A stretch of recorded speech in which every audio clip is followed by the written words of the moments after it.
சாஃப்டான புல்கா எப்படி செய்யலான்னு வாங்க பார்க்கலாம்.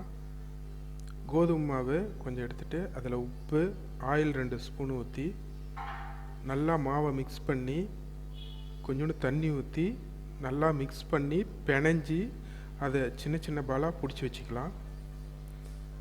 அந்த ஒரு பால் எடுத்து அதில் கொஞ்சோண்டு கோதுமை மாவு போட்டு நல்லா ப்ரெஸ் பண்ணிவிட்டு சென்ட்ரலில் வச்சு 1 2 3ன்னு மேலையும் கீழையும் தேய்ச்சிட்டு அதே மாதிரி ஆப்போசிட்டில் வச்சுட்டு 1 2 3ன்னு அதே மாதிரி தேய்ச்சிட்டு மறுபடியும் சென்டராக வச்சு 1 2 3ன்னு தேய்ச்சோமா நம்மளுக்கு ரவுண்டான ரொட்டி கிடச்சிரும்.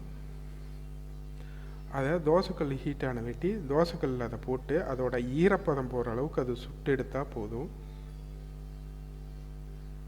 மறுபடியும் அடுப்பில் வச்சு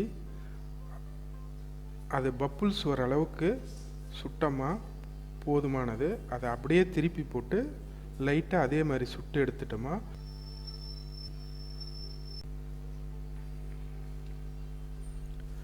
சாஃப்டான புல்கா ரொட்டி ரெடி.